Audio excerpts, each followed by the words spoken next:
Hello student, ये हमारा optics series का लेक्चर नंबर 12 है और उम्मीद है कि लेक्चर नंबर 1 से लेकर लेक्चर नंबर 11 तक को आपने देखा होगा, अपना नोट्स तैयार किया होगा, न्यूमेरिकल्स आप लगा रहे होंगे। ये लेक्चर नंबर 12 की शुरुआत हम एक न्यूमेरिकल से ही करने जा रहे हैं। देखो, लेंस मेकर फार्मूला हमने आपको बताया था 1/f that is equal to ANG-1 और ब्रैकेट में 1/R1 माइनस 1/R2। आप अपनी बुक के न्यूमेरिकल्स को लगाना शुरू कर दो, इसलिए बीच बीच में न्यूमेरिकल्स हम लगवाते रहते हैं। लेक्चर नंबर 12 की शुरुआत भी एक न्यूमेरिकल से हम करने जा रहे हैं। इस न्यूमेरिकल को आप लगाओगे और उसके बाद फिर हम आपको बताएंगे कि किसी भी लेंस के द्वारा प्रतिबिंब बनाने का नियम क्या है। ढंग से आप समझना। एक बार अगर आप समझ गए तो कोई भी लेंस कहीं भी आपको कोई दे देगा, वस्तु कहीं भी रखी होगी, आप इमेज बना के आप जरूर उसको दिखा दोगे। और उसके बाद हम आपको समझाएंगे लीनियर मैग्निफिकेशन क्या होता है, जिसको रेखीय आवर्धन कहते हैं। उसके बाद हम आपको समझाएंगे लेंस की क्षमता क्या होती है, क्षमता का मात्रक क्या होता है, वो मात्रक कहाँ से आया। आपने डायोप्टर नाम सुना होगा, लेंस की क्षमता का मात्रक। तो डायोप्टर की परिभाषा क्या होगी ये भी आपको समझाएंगे और साथ ही आपको ये भी समझाएंगे कि दो लेंस अगर सटा के रख दिए जाएं तो दोनों को मिला के हम क्या बोलते हैं, संयुग्मी लेंस। संयुग्मी लेंस की फोकस दूरी क्या होगी। आप अंत तक बने रहना, अपनी पढ़ाई करते रहो। शुरुआत करते हैं एक न्यूमेरिकल से। तो आज की पढ़ाई की शुरुआत करने से पहले हम चाहेंगे कि एक बार कमेंट में आप अपने शहर का नाम लिख दो, ताकि हमको भी जानकारी मिले कि किस किस शहर के बच्चे हमसे जुड़े हैं, पढ़ाई कर रहे हैं। देखो, इस क्वेश्चन में आप देख रहे हो, अपर्तनांक 1.55 के कांच से दोनों फलकों की समान वक्रता त्रिज्या के उभयोत्तल लेंस निर्मित करने हैं। यदि 20 सेंटीमीटर फोकस दूरी के लेंस निर्मित करने हैं तो अपेक्षित वक्रता त्रिज्या क्या होगी। सामने एक लेंस आप देख रहे हो, यहाँ पे क्या उभयोत्तल लेंस कहा गया, जिसको आप बाई कॉन्वेक्स लेंस भी कह सकते हो। दोनों तल उभरा हुआ है। अच्छा, क्वेश्चन कह रहे हैं कि दोनों की वक्रता त्रिज्या बराबर है, तो इसकी वक्रता त्रिज्या भी कितनी आर, इसकी वक्रता त्रिज्या भी कितनी आर। इसका अपर्तनांक मान लो आप जानते हो, यहां से प्रकाश कण वायु से कांच में जाएगी फिर आगे निकलेगी, तो इसका अपर्तनांक यहाँ पे है ANG, ऐसे। ठीक, आप अच्छी तरीके से जानते हो, लेंस मेकर फार्मूला में आपने पढ़ा हुआ है 1/f that is equal to ANG-1 और ब्रैकेट में 1/R1 माइनस 1/R2। हम यहाँ पे वैल्यू फिट करेंगे। आप देखना 1/, ठीक, f। तो कितनी फोकस दूरी का बनाना है, 20 सेंटीमीटर फोकस दूरी का। और कौन सा लेंस, आप जानते हो उभयोत्तल लेंस। और आप अच्छी तरीके से जानते हो उत्तल लेंस की कोई भी वैरायटी हो उसकी फोकस दूरी हमेशा प्लस में होगी। तो यहाँ पे क्या लिखा जाएगा, +20। एक जानकारी फिर आपको दें, कहीं अगर यहाँ पे कॉन्केव लेंस होता तो माइनस सिंबल लगा के उसकी फोकल लेंथ लिखी जाती, इक्वल टू। अब ANG कितना है, 1.55 -1 ब्रैकेट में 1/, -1/, ठीक। अब आप आगे देखना, दोनों की वक्रता त्रिज्या परिमाण में क्या बराबर है। तो यहां पर भी क्या लिखा गया, R। यहां पर भी क्या लिखा गया, R। आप में से कई लोग सोच रहे होंगे 1/R माइनस 1/, अभी तो कैंसिल हो जाएगा, 0 हो जाएगा। ऐसा नहीं है, आप गलती मत करना। आप देखो, ये प्रथम अपवर्तक पृष्ठ है, ठीक। अगर आपसे कहीं गोला पूरा करो, इसका सेंटर राइट साइड में आएगा, तो ये जो R लिखा जाएगा प्लस सिंबल के साथ लिखा जाएगा। और इसकी जो वक्रता त्रिज्या है, गोला पूरा करोगे सेंटर इस पार आएगा, तो इसकी जो वक्रता त्रिज्या लिखी जाएगी वो माइनस सिंबल के साथ लिखी जाएगी। तो यहाँ पे आप जानते हो R1 है, तो R1 कितना, +R, और R2 कितना, -R। अब आप आगे देखना, तो 1/20 इक्वल टू यहाँ पे 0.55 और यहाँ पे आप देखना +1/R और माइनस माइनस, ये भी क्या हो जाएगा, प्लस, तो बराबर कितना आ जाएगा, 2/R। ये हो गया, ठीक। अब हम R को इधर ले, R का तो मान हमको निकालना है, R आप इधर ले आओ, तो R that is equal to 2 into 0.55, ये हो गया। उसके बाद आप देखना, ये 20 भी इधर चला जाएगा, यहाँ पे 20। जब इसको आप सॉल्व करोगे तो R that is equal to 22 cm, मतलब जो लेंस हमारा है उसकी वक्रता त्रिज्या कितनी होगी, 22 सेंटीमीटर। ये वक्रता त्रिज्या का परिमाण है, मतलब आप यूं कह सकते हो, प्रथम वक्रता त्रिज्या कितनी, +22 सेंटीमीटर, और द्वितीय वक्रता त्रिज्या कितनी, -22 सेंटीमीटर। ये क्वेश्चन आपका लगा। अब हम शुरुआत करने जा रहे हैं लेंस द्वारा प्रतिबिंब बनाने का नियम। कोई भी लेंस है, चाहे उत्तल हो चाहे अवतल हो, वस्तु कहाँ पे रखा होगा, प्रतिबिंब कहाँ बनेगा, ठीक। तो पहले आप नियम समझो, और जब नियम समझ जाओगे तो आराम से आप उसके एप्लीकेशंस आप देखते रहोगे। नेक्स्ट हेडिंग है लेंस द्वारा प्रतिबिंब बनाने का नियम, काफी महत्वपूर्ण है। आप देखना, देखो 4 नियम है, अगर चारों नियम आप समझ गए तो कोई भी लेंस रखा हो, कहीं भी वस्तु रखी हो, आप इमेज बना के दिखा दोगे। अच्छा, इमेज देखो 2 प्रकार का होता है, एक वास्तविक प्रतिबिंब रियल इमेज, और दूसरा आभासी प्रतिबिंब जिसको वर्चुअल इमेज कहते हैं। देखो, वास्तव में प्रकाश किरण अगर जाए और काटें, प्रतिबिंब बनाए, तो क्या कहलाएगा? वास्तविक प्रतिबिंब कहलाएगा। और अगर आभासी किरणें आपस में काट के प्रतिबिंब बनाती हैं तो उसको आभासी प्रतिबिंब कहते हैं। ठीक, वास्तविक जो प्रतिबिंब बनेगा उसकी पूरी लाइन से दिखाएंगे और जो आभासी प्रतिबिंब बनेगा उसको डॉटेड लाइन से दिखाएंगे। तो पहले तो आप यहाँ पे देखना, देखो 4 नियम है। तो पहला नियम लेके चलते हैं। मुख्य अक्ष के समांतर जो भी प्रकाश किरणें आती हैं वो लेंस के द्वितीय मुख्य फोकस से गुजरती हैं अथवा गुजरती हुई प्रतीत होती हैं। एक जानकारी हम कई बार पहले के लेक्चर्स में दे चुके हैं। जो उत्तल लेंस है उसका प्रथम मुख्य फोकस बाईं तरफ होता है, देखो F1 F1 F1 F1, और द्वितीय मुख्य फोकस दाईं तरफ होता है F2 F2 F2 F2। और एक जानकारी और, दोनों तरफ का माध्यम अगर बराबर है तो दोनों फोकस दूरियां बराबर होंगी, मतलब जितने डिस्टेंस में यहाँ F1 होगा उतने डिस्टेंस पे F2 होगा। और यहाँ पे आप अवतल लेंस में इसका उल्टा होता है। अवतल लेंस का प्रथम मुख्य फोकस दाईं तरफ होता है और द्वितीय मुख्य फोकस बाईं तरफ होता है। आप देखो F2 F2 F2 F2 बाईं तरफ है और F1 F1 कहाँ? दाईं तरफ है। और यहाँ पर भी वही रूल, दोनों तरफ का माध्यम बराबर होगा तो दोनों फोकस दूरियां परिमाण में बराबर होंगी। जितनी दूरी पर इधर F2 होगा उतनी दूरी पर उधर F1 होगा। अब जो पहला नियम है, मुख्य अक्ष के समांतर जो भी प्रकाश किरण आएंगी अपवर्तन के पश्चात द्वितीय मुख्य फोकस से गुजरेंगी और अगर नहीं गुजर पाई तो गुजरती हुई प्रतीत होंगी। तो आप जरा देखना, ये मुख्य अक्ष है व्हाइट कलर से, तो मुख्य अक्ष के समांतर कोई प्रकाश किरण आई, मान लो यहां से लेके और ऐसे ये आई, मुख्य अक्ष के समांतर ऐसे ये आई। ठीक, तो अपवर्तन के पश्चात द्वितीय मुख्य फोकस से, आप जानते हो अपवर्तन के पश्चात उस पार जाएगी तो, और उस पर F2 भी बैठा हुआ है तो निश्चित रूप से अपवर्तन के पश्चात F2 से गुजरेगी। यहाँ पे आप देखो ये ऐसे, ये यहाँ आई, ठीक, और यहीं से ऐसे ये F2 से गुजरेगी, देखो ऐसे, ये ऐसे ये F2 से गुजरेगी। ये प्रकाश किरण इधर गई और इधर ये निकल गई, ये ऐसे। अब यहाँ पे आप देखना अवतल लेंस में मुख्य अक्ष के समांतर प्रकाश किरणें आ रही हैं ऐसे, आप देखो ये आई। अपवर्तन के पश्चात जाएंगे तो उसी पार ना, लेकिन नियम क्या कहता है? F2 से गुजरे और ना गुजर पाए तो गुजरती हुई प्रतीत हो। तो आपको क्या लगता है F2 तो यहाँ पे है तो क्या वापस बुला लें? नहीं, आप जानते हो लेंस है, प्रकाश किरणें अपवर्तित होंगी, जाएंगे उसी पार।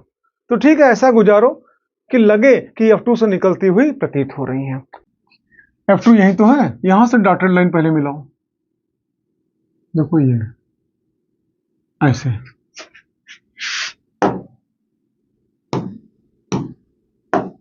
अब इसी की सिधाई में आप इसको आगे बढ़ाओ,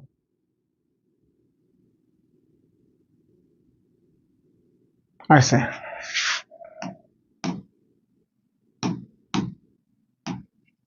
देखना ये और ये ऐसे, देखो प्रकाश किरणें मुख्य अक्ष के समांतर हैं, अपवर्तन के पश्चात उधर गई, लेकिन ऐसा गई कि जब पीछे हमने बढ़ाया तो F2 से निकलती हुई प्रतीत हो रही हैं। आप जानते हो प्रकाश किरणें सीधी रेखा में चलती हैं ना। अगर इस किरण को दिखाएं और आपसे पूछें कि बताओ बेटा ये प्रकाश किरण मुख्य अक्ष के किस बिंदु से आ रही है, तो आप यहीं से तो बताओगे। तो ये प्रथम नियम हुआ कि मुख्य अक्ष के समांतर जो भी प्रकाश किरणें आएंगी, मुख्य अक्ष के समांतर जो भी प्रकाश किरणें आएंगी अपवर्तन के पश्चात द्वितीय मुख्य फोकस अगर गुजर पाएंगे तो गुजरेंगी और अगर नहीं गुजर पाई तो गुजरती हुई प्रतीत होंगी, जैसा कि सामने आप देख रहे हो।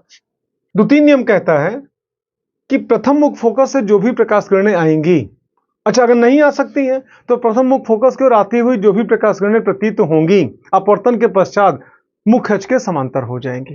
तो आप जानते हो प्रथम मुख्य फोकस यहाँ पे क्या बाईं तरफ है और यहाँ पे प्रथम मुख्य फोकस दाईं तरफ है। और एक प्रथा है लेंस पर चाहे दर्पण पर प्रकाश किरणों को हमेशा बाईं ओर से डालते हैं। तो आप जानते हो F1 से तो गुजार सकते हैं, लेकिन यहाँ F1 तो यहाँ पे है ना, तो F1 से गुजार नहीं सकते हैं, कोई बात नहीं, F1 की ओर आता वो प्रतीत तो करा सकते हैं। ठीक, आप देखना पहले तो F1 से जो भी प्रकाश किरणें गुजरेंगी हम दिखाते हैं आपको। F1 से एक प्रकाश किरण निकली, यहाँ पे गई, ठीक, यहाँ पे F1 दाईं तरफ है ना, तो इधर से तो निकल नहीं सकती है, तो यहां से प्रकाश किरण को ऐसा लाओ कि लगे कि बस F1 की तरफ जा रही है।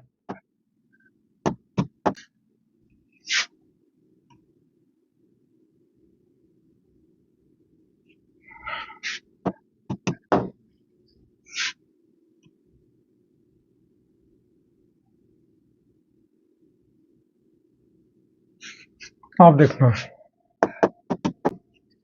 ये प्रकाश किरण F1 से निकल के लेंस पे गई, F1 से यहाँ पे निकल नहीं सकती थी, तो यहाँ से प्रकाश किरण को ऐसा बुलाया कि बिल्कुल स्ट्रेट लाइन में अगर ये लेंस ना होता तो बिल्कुल F1 पे जाती, मतलब F1 की ओर आती हुई प्रतीत हो रही है। ठीक, तो नियम क्या कहता है कि ऐसी प्रकाश किरणें मुख्य अक्ष के समांतर हो जाएंगी, मतलब ये भी मुख्य अक्ष के समांतर हो जाएगी और ये भी मुख्य अक्ष के समांतर हो जाएगी। तो ये मुख्य अक्ष के समांतर और यहां पर भी ये मुख्य अक्ष के समांतर,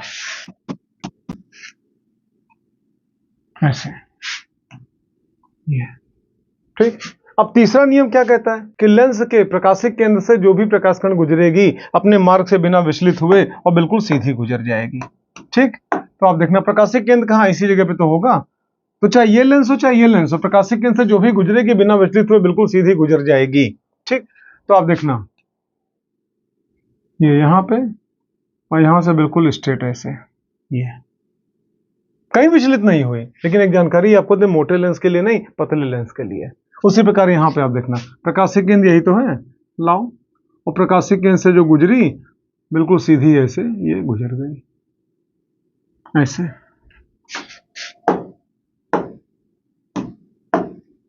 देखना ये और ये और ये, ऐसे। अब चौथा नियम देखना, वे प्रकाश किरणें जो मुख्य अक्ष के समांतर तो नहीं होती हैं परंतु आपस में परस्पर समांतर होती हैं, अपवर्तन के पश्चात फोकस तल पर कहीं केंद्रित होती हैं। तो आप जरा देखना, देखो फोकस तल कहां पे, F2 पे। हम किसी तल की कल्पना कर लें, एक ऐसा तल जो मुख्य अक्ष के ठीक अभिलंबित हो, ठीक कहां पे, F2 पर हो, तो उसको हम फोकस तल कहेंगे। F2 पर एक तल की कल्पना कर लो, उसी को हम क्या बोलेंगे, फोकस तल बोलेंगे। तो यहां से कुछ प्रकाश किरणों को लाते हैं और वे प्रकाश किरणें, ध्यान रखना, मुख्य अक्ष के समांतर तो नहीं है लेकिन आपस में समांतर हैं। हम दिखाते हैं आपको, एक प्रकाश किरण बिल्कुल सीधी ऐसे आ रही,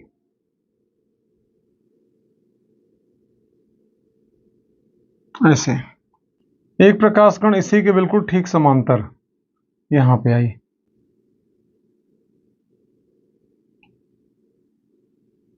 ऐसे।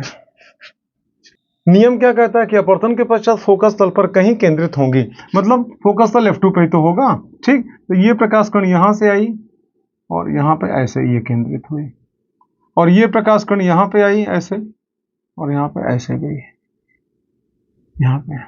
आप सामने देख रहे हो ये तीनों प्रकाश किरणें हैं, मुख्य अक्ष के समांतर नहीं है लेकिन आपस में समांतर हैं। ठीक, लेंस से अपवर्तित हुई और फोकस तल आप जानते हो F2 पे तो होगा, यहीं पे कहीं केंद्रित हुई, मतलब दूर कहीं वस्तु होगा तो प्रतिबिंब उसका यहां बनेगा, ऐसे ऐसे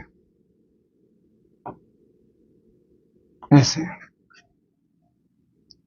एक जानकारी और आपको दें, आप देखो यहां पे और भी नियमों का पालन हो रहा है। जैसे ये वाली प्रकाश किरण बीच वाली, आप देखो प्रकाशिक केंद्र से गुजरी, बिल्कुल सीधी गुजर गई, कहीं भी विचलित नहीं हुई।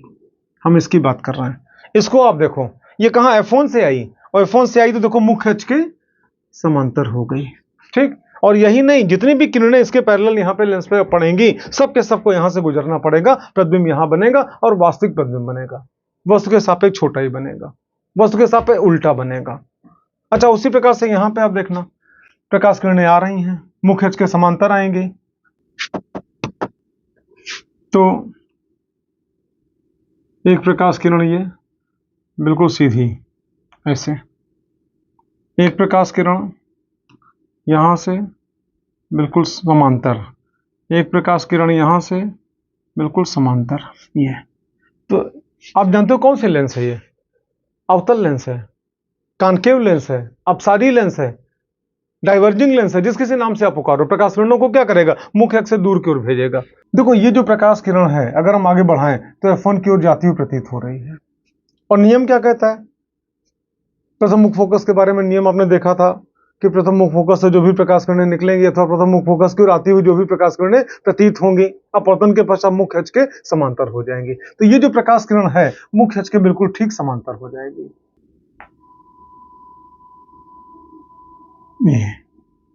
अच्छा, अगर आपसे कहें खाली इस प्रकाश किरण को दिखाएं और आपसे पूछें बताओ प्रकाश किरण कहां से आ रही होगी, तो आप तो यही तो नियम लगाओगे ना कि प्रकाश किरणें आपका बिल्कुल सीधी रेखा में चलती हैं, तो प्रकाश किरण बिल्कुल यहीं से ऐसे आ रही होगी, ऐसे देखना,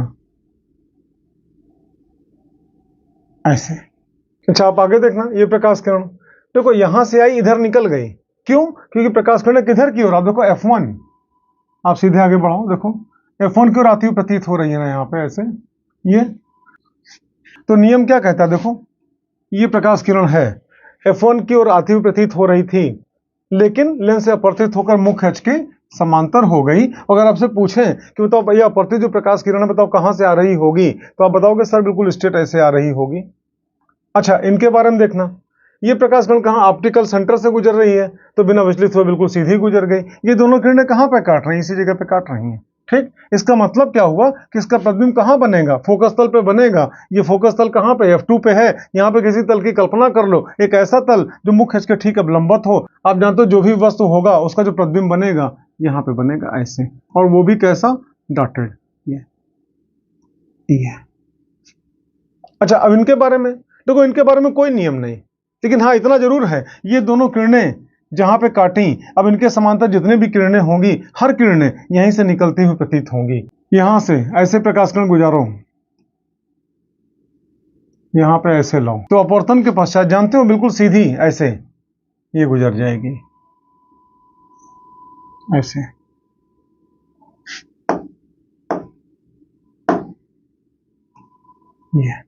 यही नहीं, जितने भी किरणें समांतर आएंगे सब के सब यहीं से गुजरेंगी। इस प्रकार से आपने देखा लेंस द्वारा प्रतिबिंब बनाने का नियम। अब इसका यूज आपको दिखाएं, हम लेंस लेंगे, अलग अलग स्थान पर वस्तु को रखेंगे, उसका प्रतिबिंब कहां बनेगा आप ये पढ़ने जा रहे हो। आप देख रहे हो उत्तल लेंस है, ठीक। एक बार वस्तु को हमने कहां रखा, फोकस दूरी से भी ज्यादा दूरी पे रखा। एक बार वस्तु को कहां पे रखा, फोकस पे रखा। एक बार वस्तु को कहां पे रखा, फोकस दूरी से कम दूरी पे रखा। आप जानते हो वस्तु की दूरी को यू से लिखते हैं। यहां पे आप यू कह सकते हो, यहां पे u is greater than f, और यहां पे आप कहोगे u is equal to f, और यहां पे आप कहोगे u is less than f. प्रतिबिंब कहां बनेगा आपको देखना है हर कंडीशन में, ठीक। तो पहले हम यहां पे आते हैं, वस्तु से दो प्रकाश किरणों को निकालेंगे, और ऐसी प्रकाश किरणों को निकालेंगे जिसके बारे में नियम की हमको जानकारी हो। तो एक प्रकाश किरण ने यहां से निकाला, ठीक, और मुख्य अक्ष के समांतर लाए ऐसे। आप जानते हो मुख्य अक्ष के समांतर जो भी प्रकाश किरणें आएंगी द्वितीय मुख फोकस से गुजरेंगी। अच्छा, दूसरी प्रकाश किरण हमने कहां से निकाला, प्रकाशिक केंद्र से। आप देखो यहां से लाए और प्रकाशिक केंद्र यही तो है, और बिल्कुल सीधा प्रकाशिक केंद्र से गुजारते हुए सीधे ले आए इसे ऐसे। अब आप देखना जो मुख्य अक्ष के समांतर आई थी कहां से गुजरेगी, F2 से, तो F2 से गुजरी, देखना F2 से गुजर रही है। और जो समांतर आई थी ये देखो कहां से गुजरेगी, ये गुजरी, ठीक। तो प्रतिबिंब कहां बनेगा, यही तो काट रहा है।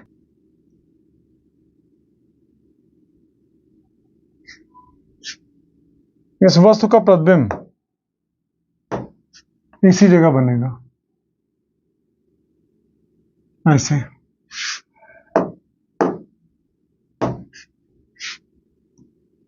ऐसे।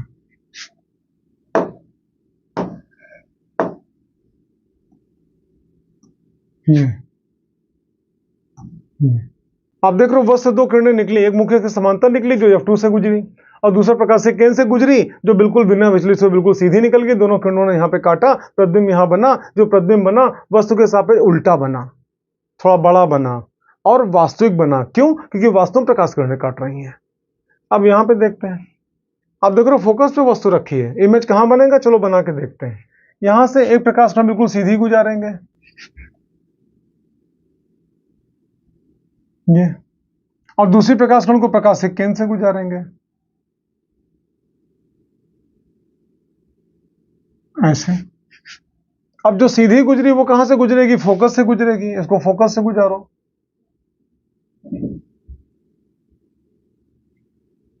ऐसे। आपको क्या दिख रहा है, आगे बढ़ाएं तो क्या कहीं काटेगी, नहीं, समांतर है दोनों किरणें। पीछे बढ़ाएं तो क्या कहीं काटेगी, नहीं, समांतर है दोनों किरणें। आप यूं कह सकते हो कि अब प्रतिबिंब कहां बनेगा, अनंत पर बनेगा। मतलब ये किरण यहां गई, ये किरण इधर गई, ये इधर से सीधे निकल गई, ये दोनों प्रकाश किरणें परस्पर समांतर है, प्रतिबिंब कहां बनेगा, अनंत पे बनेगा। और बनना भी चाहिए, फोकस पर रखी वस्तु का प्रतिबिंब कहां बनता है, अनंत पे बनता है। कौन से फोकस, प्रथम मुख फोकस। अब आप यहां पे हो, वस्तु कहां पे रखा है, फोकस दूरी से भी कम दूरी पे रखा है। चलो देखते हैं प्रतिबिंब कहां बनेगा। यहां पर भी दो किरण निकालेंगे, एक मुख्य अक्ष के समांतर निकालेंगे, दूसरा प्रकाशिक केंद्र से गुजारेंगे। एक मुख्य अक्ष के समांतर गुजरी और दूसरा प्रकाशिक केंद्र से गुजरी।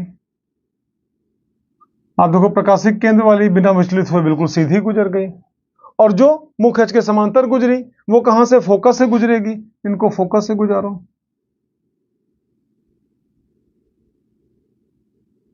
ये लो। आपको क्या लगता है आगे बढ़ाएं तो काटेगा? बिल्कुल नहीं, लगातार फैल रही हैं, नहीं काटेंगे, कोई बात नहीं, आप पीछे बढ़ाओ। तो जब इसको हमने पीछे बढ़ाया, बिल्कुल उसी सीध में यहां कहीं आया, इसको हमने पीछे बढ़ाया, उसी सीध में आप देखो यहां कहीं आया। इसका मतलब कि जो प्रतिबिंब बनेगा इसी वस्तु का वो यहां बनेगा प्रतिबिंब।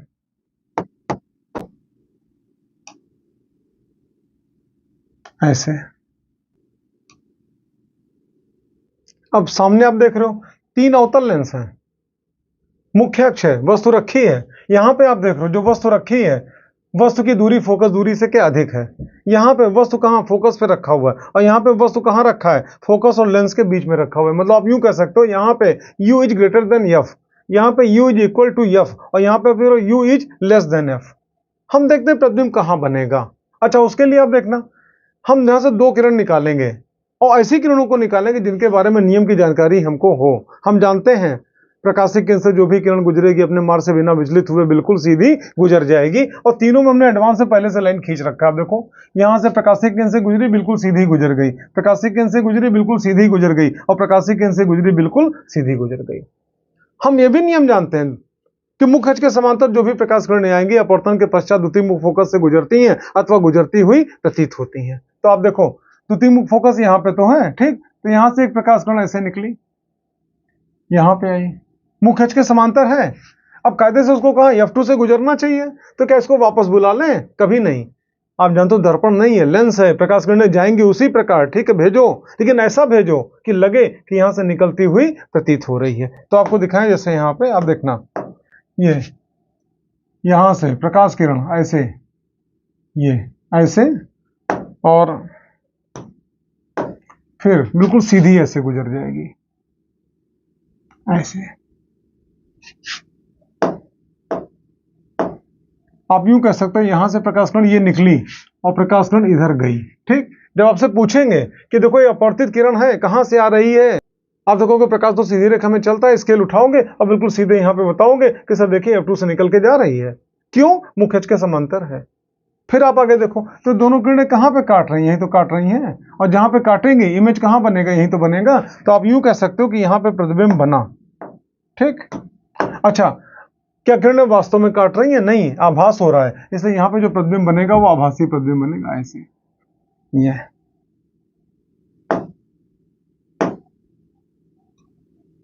ये तो आप यहां पे देख रहे हो वस्तु O डैश, ठीक, और प्रतिबिंब यहां पे I और I डैश।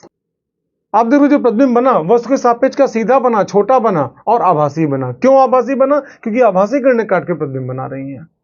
अब यहां पे आते हैं, ये F2 पे रखा है, वही नियम, मुख्य अक्ष के समांतर जो किरणें जाएंगी F2 से गुजरेंगी या गुजरती हुई प्रतीत होंगी। तो एक प्रकाश किरण यहां से निकालते हैं, आप देखो ये मुख्य अक्ष के समांतर आई,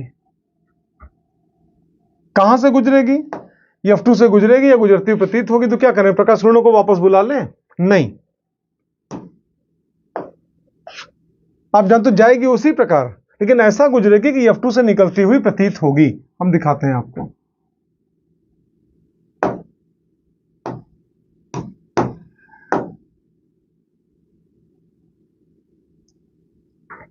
ऐसे। ये प्रकाश किरण यहां से निकली, निकल के इधर जाएगी, ऐसा लगेगा जब पीछे बढ़ाओगे तो ये F2 से निकल के आ रही है। और दूसरी प्रकाश किरण आप देख रहे हो बिल्कुल सीधी बिना विचलित हुए गुजर गई। क्यों? प्रकाशिक केंद्र से गुजर रही है।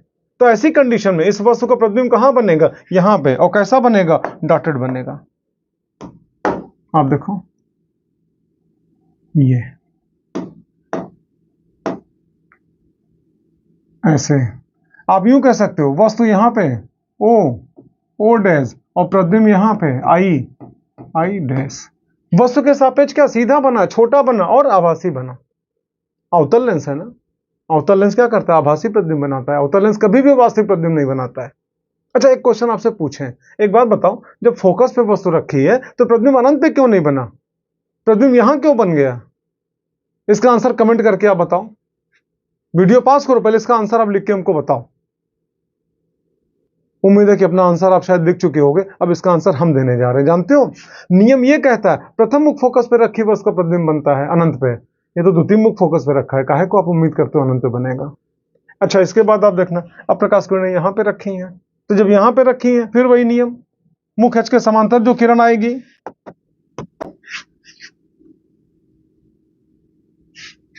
F2 से गुजरेगी या गुजरती हुई प्रतीत होगी, तो क्या करें, वापस बुला लें? नहीं, लेंस है, जाएगी उसी प्रकार। ठीक है, गुजारो, ऐसा गुजारो कि लगे कि F2 से निकल के आ रही है।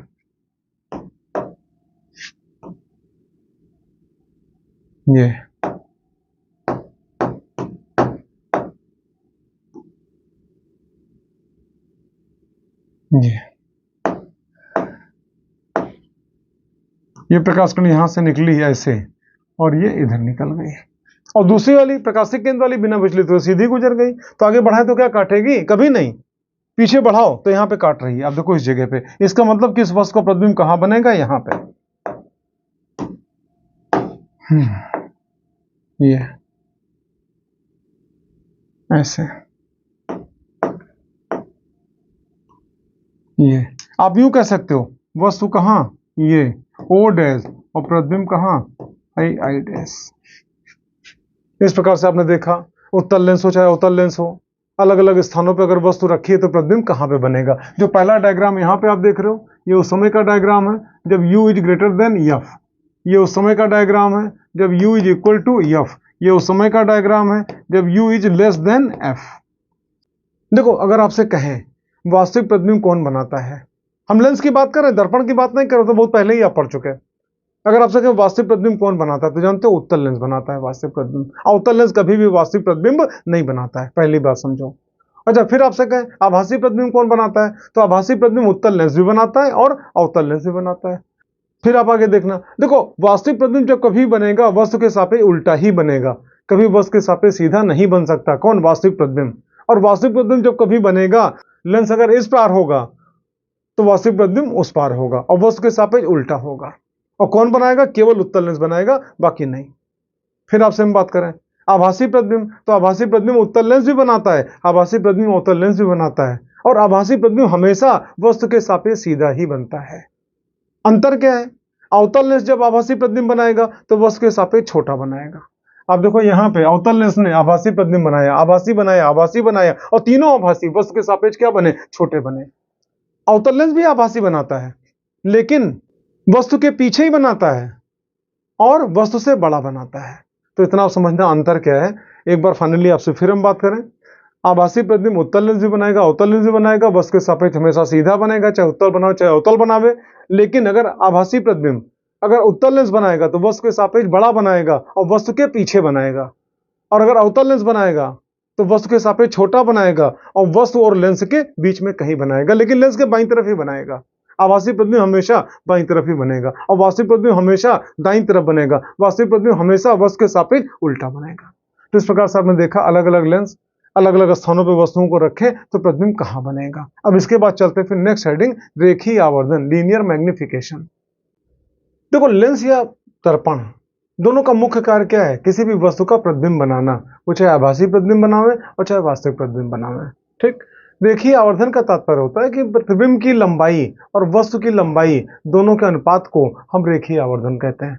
उत्तल लेंस ने प्रतिबिंब बनाया तो प्रतिबिंब की लंबाई वस्तु की लंबाई के अनुपात को उत्तल लेंस द्वारा बनाए गए प्रतिबिंब का रेखीय आवर्धन कहेंगे। ऐसे अवतल लेंस ने प्रतिबिंब बनाया, भले आभासी बनाया चाहे वास्तविक बनाया, तो प्रतिबिंब की लंबाई और वस्तु की लंबाई दोनों के अनुपात को हम अवतल लेंस द्वारा बनाए गए प्रतिबिंब का रेखीय आवर्धन कहेंगे। तो आप यूं कह सकते हो, देखो रेखीय आवर्धन को हम स्मॉल एम से लिखते हैं, और स्मॉल एम मतलब क्या? Linear magnification that is equal to length of image upon length of object. अगर मान लो इमेज को हम आई से लिखें, मतलब ये क्या? लेंथ ऑफ इमेज, और लेंथ ऑफ ऑब्जेक्ट को ओ से लिखें, तो आप यूं कह सकते हो m that is equal to I upon O, मतलब प्रतिबिंब की लंबाई बटे वस्तु की लंबाई।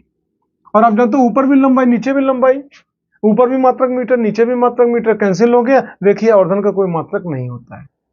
अब उत्तल लेंस द्वारा बनाए गए प्रतिबिंब में रेखीय आवर्धन, और इधर हम समझाएंगे आपको अवतल लेंस द्वारा बनाए गए प्रतिबिंब में रेखीय आवर्धन। आप सामने देख रहे हो उत्तल लेंस है, यहाँ पे वस्तु रखा है, वस्तु का नाम क्या, ओ डैश। मान लो वस्तु की लंबाई कितनी, y1 है, ठीक। इससे प्रकाश किरणें निकली, एक प्रकाश कण हमने मुख्य अक्ष के समांतर निकाला, एक प्रकाश कण हमने कहा प्रकाशिक केंद्र से गुजारा, तो जो मुख्य अक्ष के समांतर निकली वो फोकस से गुजरती है, फोकस है, ठीक है, कैपिटल एफ।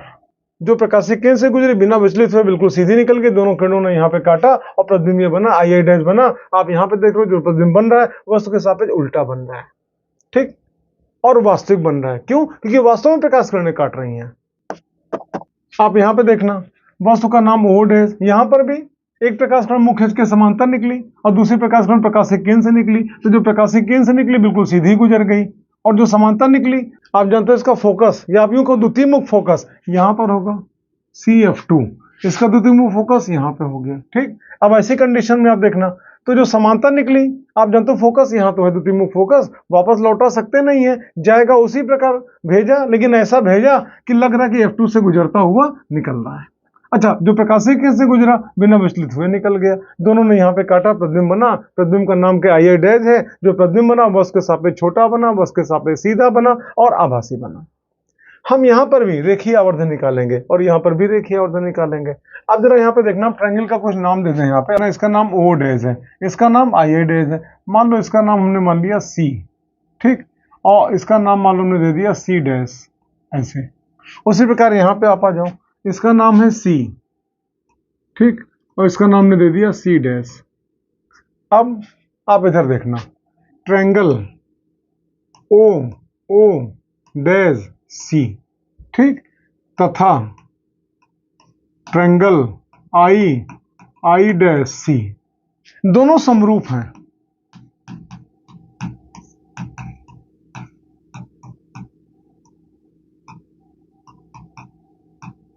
अतः देखो, समरूप और सर्वांगसम दो वर्ड हैं।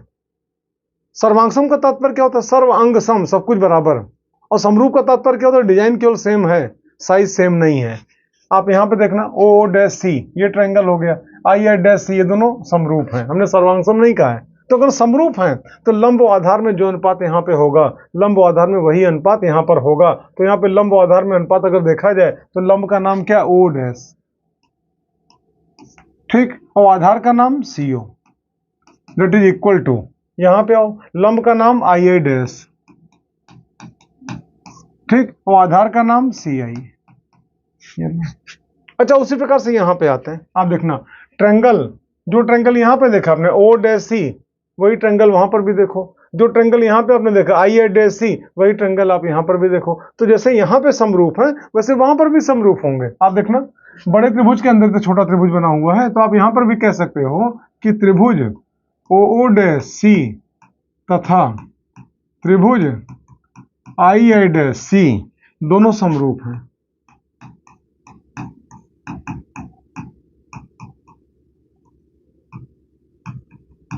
ठीक, अतः ये लो, तो आप देखो जो ओ डैश है, ट्रायंगल दिख रहा होगा ओ डैश सी, इसमें लंब कौन है, ओ डैश, तो यहां पे हो जाएगा ओ डैश, ये डैश है, अपान आधार कौन है, CO या OC जो भी कहो, तो यहाँ पे CO, ठीक, दैट इज इक्वल टू, अब छोटे त्रिभुज में आओ, आई डैश सी, छोटा सा त्रिभुज है तो इसमें लंब कौन है, आई डैश, अपान, और आधार कौन है, चाहे IC बोलो चाहे CI बोलो, ये हो गया। अब आप यहां पे देखना, इक्वल का सिंबल, यहां पर भी इक्वल का सिंबल, यहां पे अपान, यहां पर अपान का सिंबल। अब हम वैल्यू रखेंगे, चिन्ह सहित रखेंगे। आप जानते हो वस्तु की दूरी को U से लिखते हैं, प्रतिबिंब की दूरी को V से लिखते हैं, फोकस दूरी को स्मॉल f से लिखते हैं। अच्छा, यहां पे आप देखना, वस्तु की लंबाई को हमने y1 मान लिया, यहां भी माना और यहां भी माना, और प्रतिबिंब की लंबाई को हमने y2 मान लिया, यहां भी माना और यहां पर भी माना y2।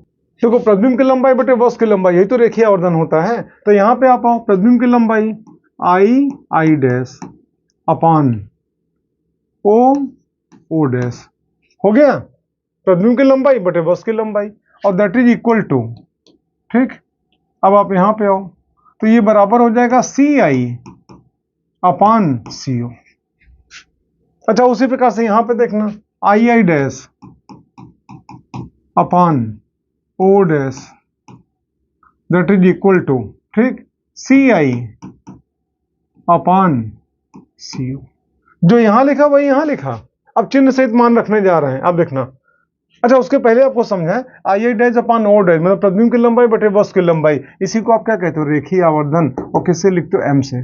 प्रतिबिंब की लंबाई बटे वस्तु की लंबाई, इसी को आप कहते हो रेखीय आवर्धन, और किससे लिखते हो, एम से।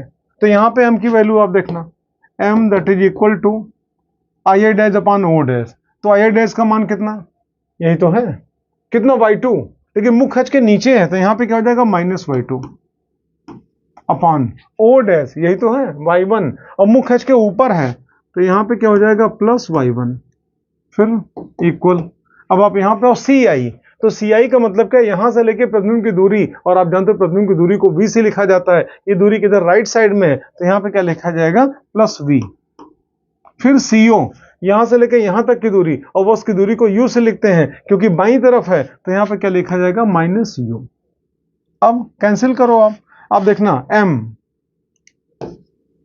दैट इज इक्वल टू, यहाँ पे प्लस माइनस को सॉल्व करो, क्या आ जाएगा, माइनस, और यहाँ पर भी क्या हो जाएगा, माइनस। आप देखते रहो, तो यहाँ पे हो गया y2 अपॉन y1, और यहाँ पर आप देख रहे हो v अपॉन u। ठीक, अगर आप चाहो तो माइनस से माइनस कैंसिल भी हो गया, और इस प्रकार से आप देख रहे हो m की वैल्यू कितनी निकल के आई, v अपॉन u। आप यहाँ पे कह सकते हो m that is equal to v upon u, ऐसे। उसी प्रकार यहाँ पे आप देखना, m that is equal to, चिन्ह सहित मान रखना है हमको, आई ए डैश।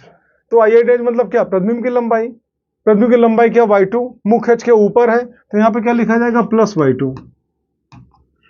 फिर नीचे ओ डैश, ओ डैश का मतलब क्या, वस्तु की लंबाई, वस्तु की लंबाई को हमने क्या माना, y1, मुख खच के ऊपर है तो यहाँ पे क्या होगा, +y1। फिर सी आई, सी से लेके आई तक की दूरी, मतलब आप जानते हो प्रकाशिक केंद्र से लेके और प्रतिबिंब की दूरी, इसको किससे लिखते हैं, v से, तो v लिखेंगे क्योंकि आप जानते हो बाईं तरफ की दूरी है, -v। अच्छा उसी प्रकार CO, यहां से लेके और वस्तु की दूरी u से लिखी जाती है, और क्योंकि बाईं तरफ है लेंस के, माइनस। ठीक, तो आप यहां पे देखोगे माइनस माइनस आपस में क्या रिमूव हो जाएगा, कट जाएगा, और ये प्लस प्लस ऑलरेडी है ही है, तो इस प्रकार से आप देख रहे हो m that is equal to y2 upon y1, और that is equal to, minus minus cancel हो गया ये। ठीक, तो यहाँ पे क्या हो जाएगा, v अपॉन u। ठीक, तो आप यूं कह सकते हो, चाहे उत्तल लेंस हो चाहे अवतल लेंस हो, इसके द्वारा बनाए गए प्रतिबिंब का जो रेखीय आवर्धन होगा, जिसको स्मॉल m से लिखेंगे, ये बराबर क्या हुआ, v अपॉन u, और यहाँ पर भी क्या निकला, v अपॉन u। अब आपको क्या दोनों में कोई अंतर नहीं है, हाँ अंतर रहेगा, जब वैल्यूज की फीड करेंगे तो चिन्ह का जरूर ध्यान रखेंगे। अब रेखीय आवर्धन फिर आपको पढ़ाने जा रहे हैं, लेकिन ये जो रेखीय आवर्धन आपने देखा किसके पद में, v और u के पद में, किसके, v और u के पद में। अब हम रेखीय आवर्धन आपको दिखाएंगे u और f के पद में, और उसके बाद फिर हम आपको दिखाएंगे रेखीय आवर्धन v और f के पद में। अब हम आपको बताने जा रहे हैं कि u और f के पद में रेखीय आवर्धन का फार्मूला क्या होगा, और इधर आपको बताएंगे v और f के पद में रेखीय आवर्धन का फार्मूला क्या होगा, पैरेलल स्टडी दोनों एक साथ। आप यहाँ पे देखना, u तथा f के पदों में रेखीय आवर्धन, और यहाँ पे आप देख रहे हो v तथा f के पदों में रेखीय आवर्धन, जहाँ पे आप जानते हो u क्या वस्तु की दूरी और f क्या फोकस दूरी, यहाँ पे v क्या प्रतिबिंब की दूरी और f क्या फोकस दूरी। आप देखो बहुत आसान, we know that 1 upon v minus 1 upon u that is equal to 1 upon f for a lens. उसी प्रकार यहाँ पे आओ, we know that 1 upon v minus 1 upon u that is equal to 1 upon f। अब हमको यहाँ पे किसके, u और f के पद में चाहिए ना, तो आप एक काम करो, बोथ साइड u से मल्टीप्लाई कर दो, और यहाँ पे हमको v और f के पद में चाहिए तो बोथ साइड आप v से मल्टीप्लाई कर दो।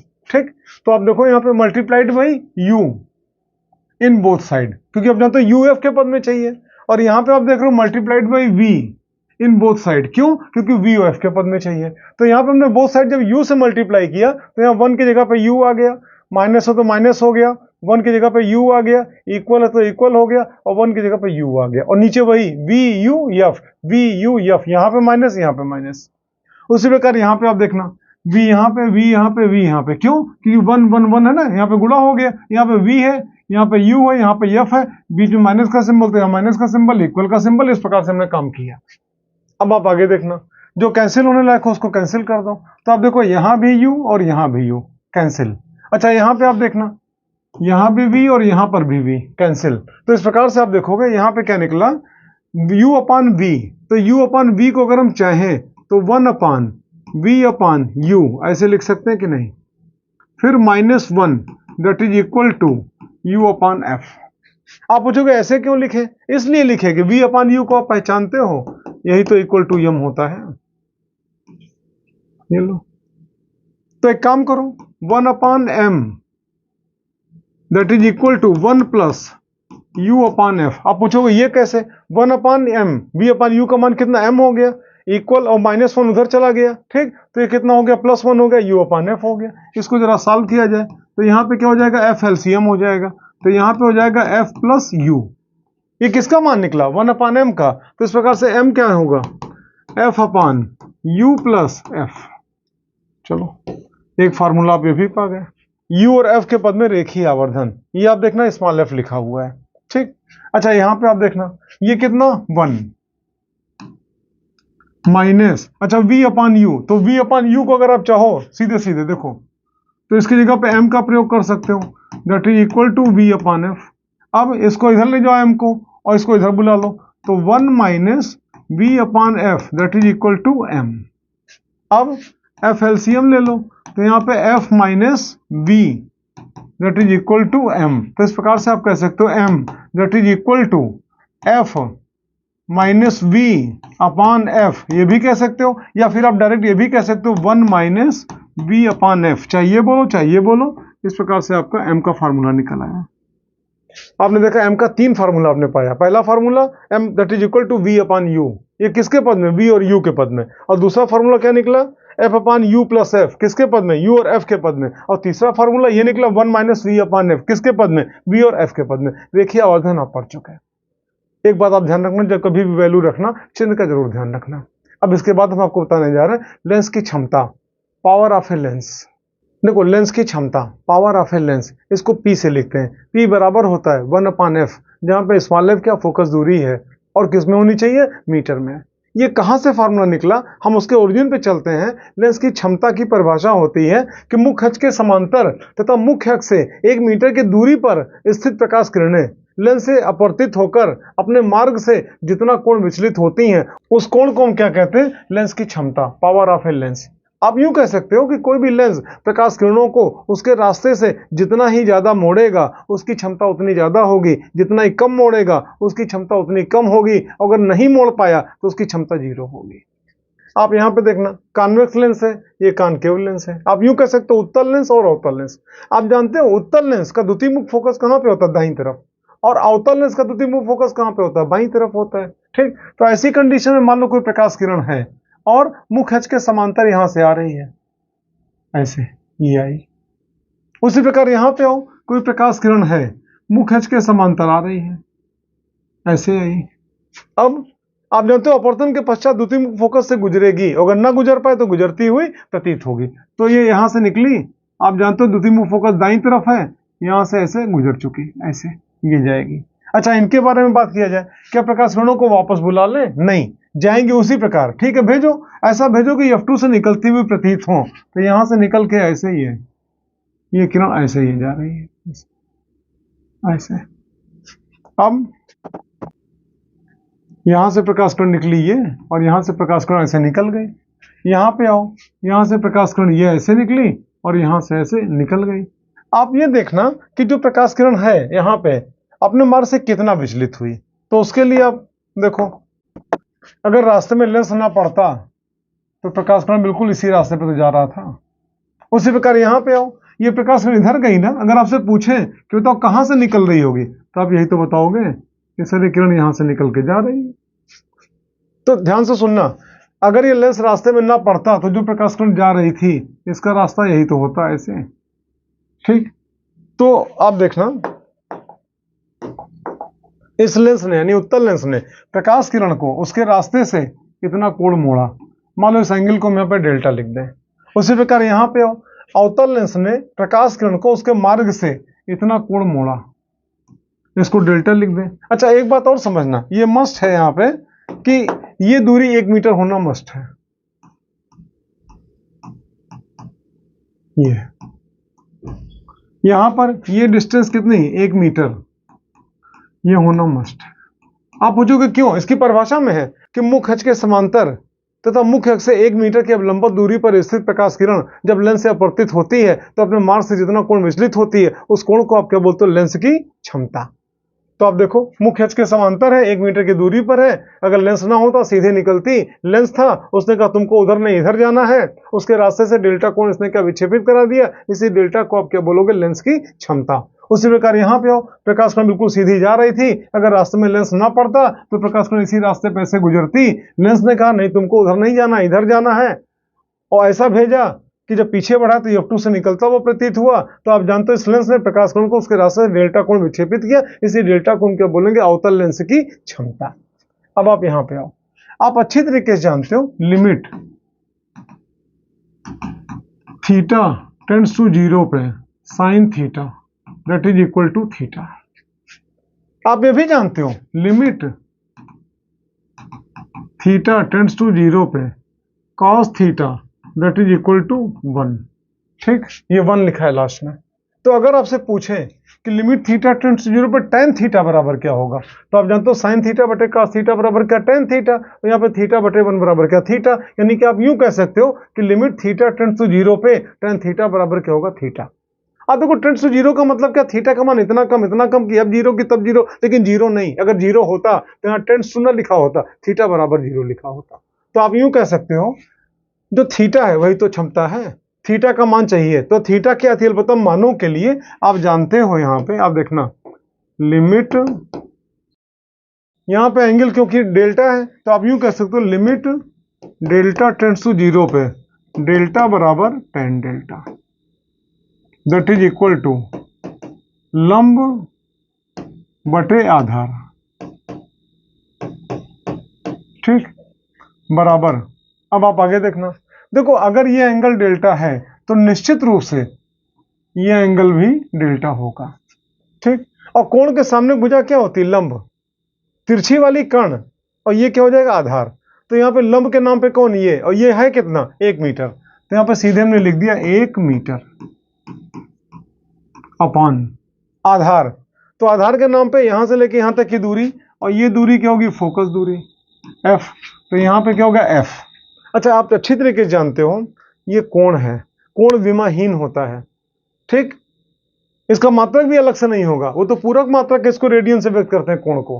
फिलहाल अभी आप यहाँ पे देखना, आप सुनो, आप जानते हो ऊपर अगर मीटर है, ठीक, और क्योंकि कोण विमाहीन होता है तो विमाहीन बनाने के लिए जो मात्रक ऊपर इस्तेमाल होगा वही मात्रक नीचे भी इस्तेमाल होगा। एफ बी किस में होगा, इन मीटर, ऐसे।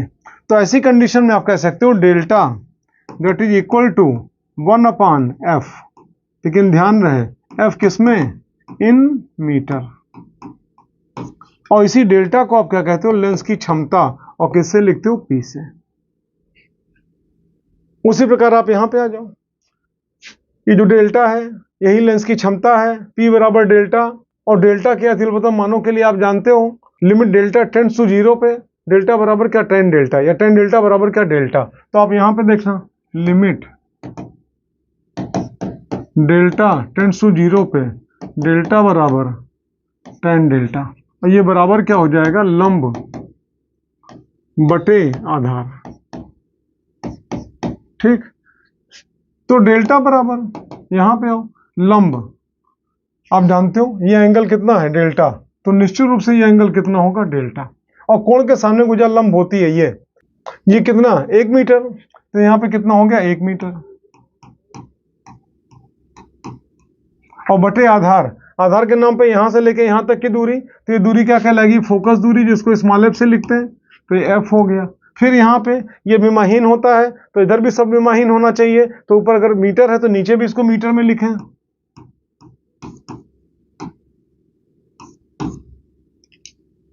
ये तो इस प्रकार से आपका निकला 1 अपान एफ, लेकिन ध्यान रहे एफ किस में,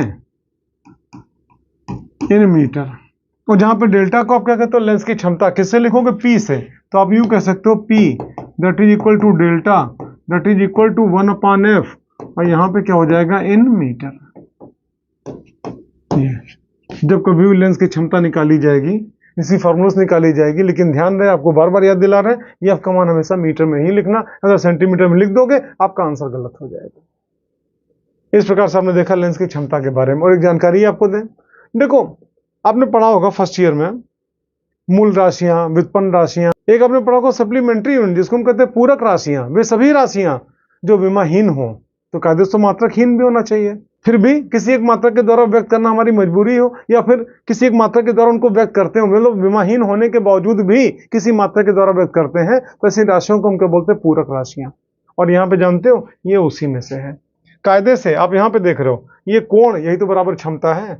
कोण की कोई विमा होती नहीं, कोण का कोई मात्रक होना नहीं चाहिए, लेकिन आप जानते हो यहाँ पे लेंस की क्षमता, यहाँ पे अगर हम विमा की बात करें तो आप जानते हो इसकी विमा कितनी यल, इसकी विमा कितनी यल, यल अपान यल बराबर यल की पावर 0 बराबर कितना 1। कायदे से विमाहीन है। अगर विमाहीन है तो मात्रकहीन भी होना चाहिए, लेकिन फिर भी एक मात्रक के द्वारा इसको व्यक्त करते हैं। वो मात्रक क्या? डायोप्टर। इसीलिए इस डायोप्टर को हम क्या बोलेंगे? पूरक मात्रक। और लेंस की क्षमता यहां हो चाहे यहां हो, इसको हम क्या बोलेंगे? पूरक राशि। इस प्रकार से आपने देखा लेंस की क्षमता के बारे में। अब आगे आप देखना, हम संयुग्मी लेंस की फोकस दूरी निकालने जा रहे हैं। आप पूछोगे संयुग्मी लेंस का तात्पर्य क्या? हम दो लेंस लेंगे, दोनों समान प्रकार का भी हो सकता है, दोनों अलग अलग भी हो सकता है, दोनों को आपस में समायोजित करेंगे, जोड़ेंगे, और उनकी मिली जुली फोकस दूरी क्या निकलेगी, हम ये निकालने जा रहे हैं। तो नेक्स्ट हेडिंग है फिर संयुग्मी लेंस की फोकस दूरी, जिसमें एक उत्तल लेंस होगा, दूसरा भी उत्तल भी हो सकता है, अवतल कुछ भी हो सकता है, ठीक है। दोनों को आपस में जोड़ दिया गया। पहले की फोकस दूरी अगर f1 है, दूसरे की फोकस दूरी अगर f2 है, तो दोनों की मिली जुली फोकस दूरी क्या होगी, आप ये पढ़ने जा रहे हो। तो चलते हैं अगली हेडिंग पे। नेक्स्ट हेडिंग है संयुग्मी लेंस की फोकस दूरी। देखो हम दो या दो से अधिक लेंसों को आपस में समायोजित करके एक नई फोकस दूरी के लेंस को तैयार कर सकते हैं, और इस समायोजन को हम बोलते हैं संयुग्मी लेंस। संयुग्मी लेंस में दोनों लेंस उत्तल भी हो सकता है, दोनों लेंस अवतल भी हो सकता है, एक उत्तल और दूसरा अवतल भी हो सकता है। समझाने के लिए हमने दो उत्तल लेंस लिया। एक उत्तल लेंस है ब्लू कलर से आप देख रहे हो, जिसकी फोकस दूरी f1 है, और दूसरा उत्तल लेंस आप यहाँ पे ग्रीन कलर से आप देख रहे हो, जिसकी फोकस दूरी कितनी f2 है। हमने जानबूझ के कलर चेंज किया और जानबूझ के हमने साइड भी चेंज किया। ये मत समझना कि बिल्कुल सेम होना चाहिए, दोनों डिफर कर रहे हैं। दोनों अलग अलग पदार्थों के भी बने हो सकते हैं। इससे हमसे मतलब नहीं कि दोनों एक पदार्थ के अलग अलग पदार्थों के फोकस दूरियां दोनों की अलग अलग हैं, और दोनों को हमने परस्पर सटा के और निकट रखा हुआ है। दोनों को हमने इस प्रकार से रखा कि दोनों का मुख्य अक्ष एक ही है। आप यहाँ पे देखना, एक हमने बिंदु वस्तु लिया, इससे सभी दिशाओं में किरणें निकलेंगी। उसमें से एक किरण हमने यहां से निकाला, मान लो इस किरण का नाम यहाँ पे आप मान लो OA, ऐसे। अब जो पहला लेंस है अभिसारी लेंस है, उत्तल लेंस है, ठीक। ये प्रकाश किरणों को क्या करेगा? मुख्य अक्ष की ओर मोड़ा। तो इसने प्रकाश किरणों को मुख्य अक्ष की ओर मोड़ा, और ये इसका नाम हो गया B, ठीक। AB रास्ते से होते हुए बिल्कुल सीधा और I डैश पे जाके मुख्य अक्ष को काटा। मतलब अगर ये खाली पहला लेंस होता F1 फोकस दूरी वाला, तो वस्तु यहाँ पे U दूरी पे रखा है और प्रतिबिंब V डैश दूरी पर स्थित बिंदु I डैश पर बनता। लेकिन जैसे किरण यहाँ पहुंची, हम B की बात कर रहे हैं, तुरंत दूसरा लेंस मिल गया। अब दूसरा लेंस कहेगा हम भी हैं, कहां जा रहे हो? उससे कहेगा ये अभिसारी है ना, ये प्रकाश किरणों से कहेगा वहां मत जाओ और मुड़ो, किधर? मुख्य अक्ष की ओर। एक जानकारी और आपको दें, अगर यहाँ पे अवतल लेंस लगा होता तो प्रकाश किरणों को मुख्य अक्ष से दूर की ओर भेजता, तब प्रकाश किरणें I डैश पर नहीं बल्कि और आगे चले जाके आपका प्रतिबिंब बनाती। डायग्राम में आप देख रहे हो, ये F2 हमारा उत्तल लेंस है, अभिसारी लेंस है।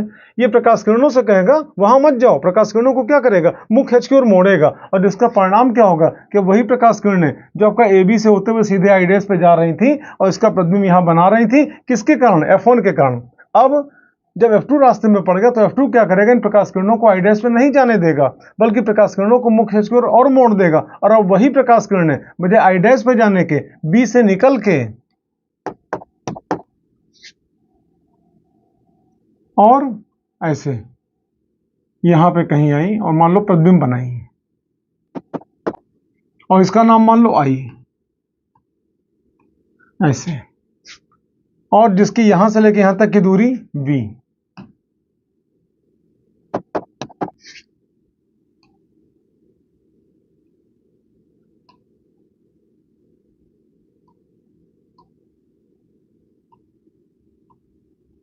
ये आप जानते हो अच्छे तरीके से, आपतित किरण मुख्य अक्ष को जहां कहीं काटे या काटता हो प्रतीत हो, वो क्या कहलाता है? वस्तु। और अपवर्तित किरण मुख्य अक्ष को जहां कहीं काटे या काटता हो प्रतीत हो, वो क्या कहलाता है? प्रतिबिंब। पहले लेंस के लिए आपतित किरण का नाम क्या? OA, और आप देख रहे हो O पे काट रही है, मतलब पहले लेंस के लिए वस्तु कहां पे? O पे। और पहले लेंस के लिए आप देखो AB सीधे आगे बढ़ाओ वहां पे जा रही है, तो ये क्या अपवर्तित किरण है। तो पहले लेंस के लिए आई डैश क्या है, प्रतिबिंब, जो कितनी दूरी बन रहा है, वी डैश दूरी पे।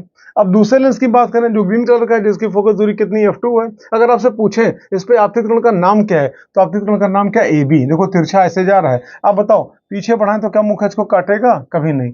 आगे बढ़ाए तो वहां पे क्या काट रहा है। इसका मतलब क्या हुआ कि दूसरे लेंस के लिए आई डैश वस्तु का कार्य करेगा। कैसा वस्तु, आभासी वस्तु। और दूसरे लेंस के लिए आई प्रतिबिंब का कार्य करेगा।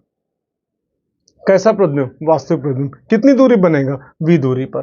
अब आगे समझाने के लिए हम डायग्राम को थोड़ा छोटा करते हैं, स्पेस बनाते हैं, फिर आगे बढ़ते हैं। ये अब आप देखो फॉर फर्स्ट लेंस, पहले लेंस के लिए तो आप जानते हो फार्मूला क्या होता है, 1/v - 1/u that is equal to 1/f।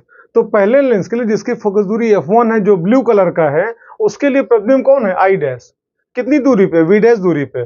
और पहले लेंस के लिए वस्तु कौन है, o। कितनी दूरी पे, u दूरी पे। तो यहां पर लिखा जाएगा 1/v dash minus 1/u that is equal to 1/f1। और ये आपका इक्वेशन नंबर फर्स्ट हो गया। अब सेकंड लेंस की बात करें, सेकंड लेंस के लिए जो ग्रीन कलर का आपको दिख रहा है, उसके लिए वस्तु कौन है, आई डैश, दाईं तरफ, आभासी है, ठीक। और प्रतिबिंब कौन है, आई। कितनी दूरी पे, v दूरी पे। तो इसके लिए अगर आप लिखोगे तो 1/v माइनस 1/v डैश और that is equal to 1/f2। ये इक्वेशन नंबर सेकंड हो गया, ठीक। अब आप एक काम करो, equation first plus equation second, दोनों इक्वेशन को आप ऐड कर दो। तो यहां पे हो जाएगा 1/v dash minus 1/u plus 1/v और माइनस 1/v डैश और that is equal to 1/f1 और प्लस 1/f2। ये निकला।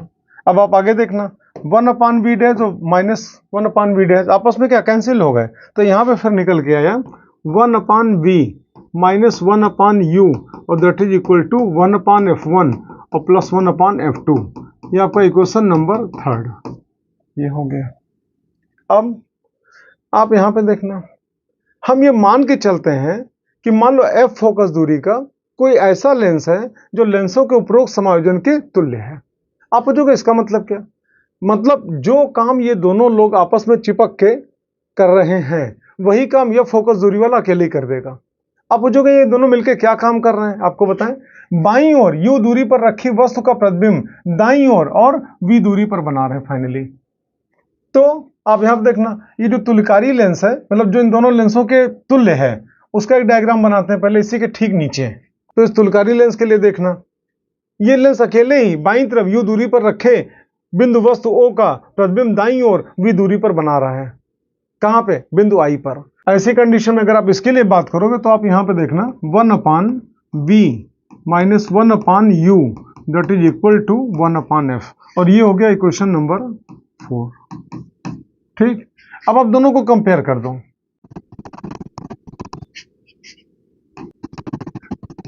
ठीक। दोनों को ध्यान से देखना, यहाँ लेफ्ट हैंड साइड में क्या लिखा है, 1/v माइनस 1/u, और यहाँ पर भी क्या लिखा है, 1/v माइनस 1/u। दोनों का LHS बराबर है, तो निश्चित रूप से RHS बराबर होगा। मतलब 1/f that is equal to 1/f1 और प्लस 1/f2। ये आपने देखा। और आप जानते हो 1/f that is equal to p।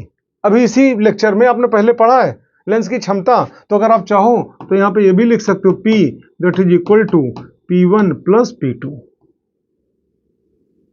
ऐसे इस प्रकार से अगर मान लो 3 लेंस लगे हों तो क्या हो जाएगा 1/f3, 4 लगे हों 1/f4, ऐड करते चले जाओ। या यहाँ पे क्षमता पे अगर आप आओ, अगर 3 लेंस लगे तो p that is equal to p1 plus p2 plus p3। लेकिन एक बात का ध्यान रखना, जब कभी आप इसमें वैल्यू रखना तो उत्तल लेंस की फोकस दूरी प्लस सिंबल के साथ और उत्तल लेंस की फोकस दूरी माइनस सिंबल के साथ। ये लेक्चर था हमारा 12 और इसी के बाद लेक्चर 13 पे फिर मिलते हैं कुछ न्यूमेरिकल के साथ और इसी ऑप्टिक्स सीरीज को आगे बढ़ाएंगे। अगर आप इसी तरह फिजिक्स की पूरी पढ़ाई चाहते हो, सीरीज के रूप में चाहते हो, तो और कौन कौन सी सीरीज चाहिए ये हमको कमेंट करके बताना और इस चैनल के लिंक को आप शेयर जरूर करना। That's all, best of luck. मिलते हैं नेक्स्ट लेक्चर नंबर 13 पे।